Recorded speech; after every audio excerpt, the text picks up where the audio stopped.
Right now, you're probably comfortable. If the room gets too hot, you turn on a fan or an air conditioner. If you're thirsty, cold water is only a few steps away. When the sun becomes unbearable, you simply walk inside and escape the heat. Summer, for you, is mostly an inconvenience. It's sweating on a hot afternoon or complaining that it's too humid outside. But for almost the entire history of humanity, summer wasn't an inconvenience. It was a season that could kill you. The sun drained the water from your body. Rivers dried into muddy pools. Food spoiled quickly. Hunting became exhausting, and every hour spent beneath the blazing sky pushed your body closer to collapse. There were no air conditioners, no refrigerators, no bottled water, and no weather forecasts warning you when the heat would become dangerous. Yet somehow, our ancestors survived. For hundreds of thousands of years, they crossed scorching landscapes, hunted under relentless sunlight, and lived in some of the hottest environments on Earth without any modern technology. So how did they do it? The answer isn't a single invention or a lucky discovery. It's one of the greatest survival stories in human history, and it reveals just how remarkably adaptable our species really is.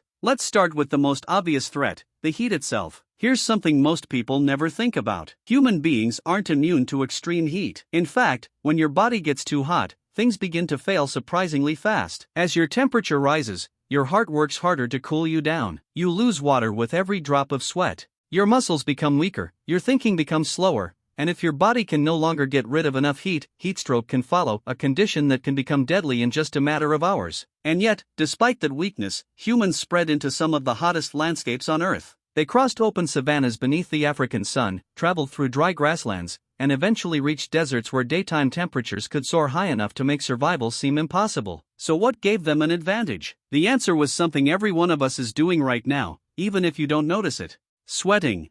Unlike most mammals, humans can produce sweat across almost their entire body. As that sweat evaporates, it carries heat away from the skin, cooling the body like a natural air conditioner. Combined with our relatively hairless skin, this allowed ancient humans to stay active longer than many larger animals under the blazing sun. But this remarkable ability came with a dangerous weakness. Every drop of sweat carried away something just as important as heat.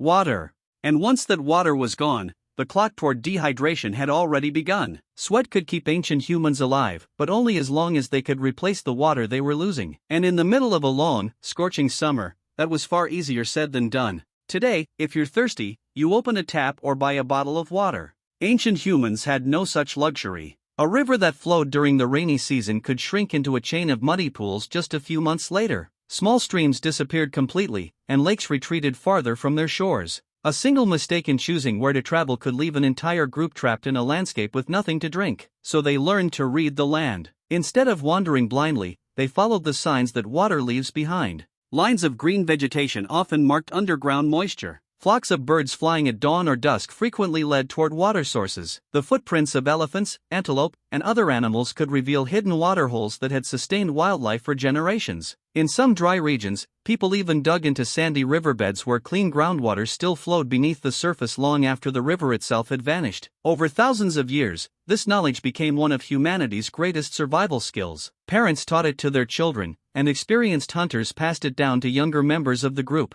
Knowing where to find water often meant the difference between returning home alive and never returning at all. But finding water didn't solve every problem. Sooner or later, every person still had to leave its safety and step back beneath the blazing sun. And that's where ancient humans discovered that surviving the heat wasn't just about drinking enough. It was about avoiding the sun whenever they possibly could. Water kept ancient humans alive, but it couldn't protect them from the relentless sun.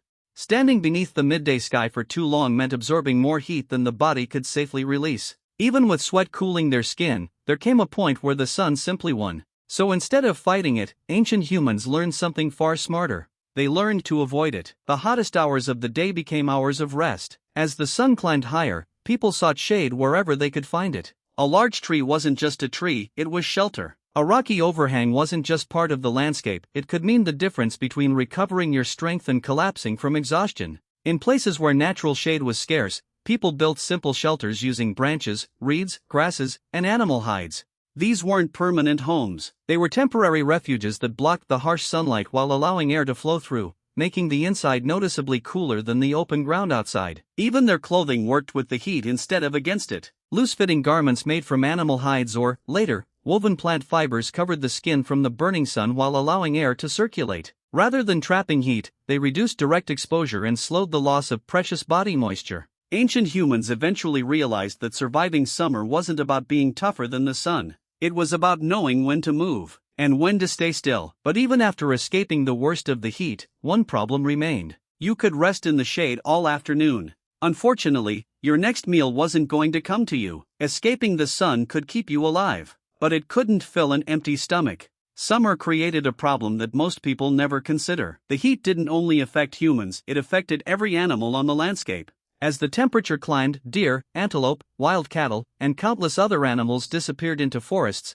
dense bushes, or rocky shade. Many became active only during the cooler hours of dawn and dusk, leaving the open land strangely empty in the middle of the day. Ancient humans quickly learned that chasing animals beneath the midday sun wasted precious energy and, worse, precious water, so they changed their routine. Groups often left camp before sunrise, when the air was still cool and animals were beginning to move. Others waited until evening, when the heat finally began to fade. The hottest hours of the day were spent repairing tools, preparing food, caring for children, or simply resting in the shade until it was safe to travel again. When hunting did become necessary, humans relied on something few other animals possessed: endurance. While many animals could sprint faster, they overheated quickly and were forced to stop and recover. Humans, with their ability to sweat efficiently, could keep walking or jogging for hours. By patiently tracking an exhausted animal over long distances, a strategy known as persistence hunting, they could sometimes succeed without ever being the fastest predator. Summer wasn't defeated by strength. It was defeated by patience, timing, and careful planning. But even after a successful hunt, another challenge appeared almost immediately. Because under the scorching summer sun, fresh food doesn't stay fresh for very long. A successful hunt was only half the battle. Because in the middle of summer, the clock started ticking the moment an animal died. Heat speeds up decay. Meat left in the sun spoiled quickly. Flies gathered within minutes, laying eggs that would soon hatch into maggots. The longer food remained exposed, the greater the chance that it would become unsafe to eat. Losing a large animal wasn't just wasting food, it could mean throwing away days of hard work and putting the entire group at risk of hunger.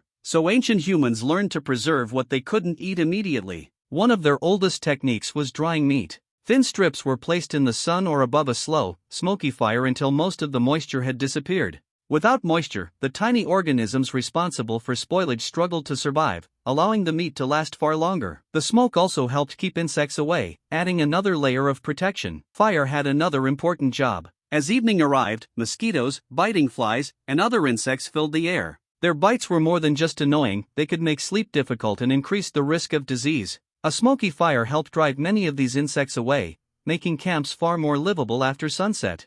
Ancient humans couldn't stop the summer heat, but they learned how to protect both themselves and their food from its worst effects. Still, one final challenge remained. Surviving summer wasn't only about the body, it was also about changing the way you lived.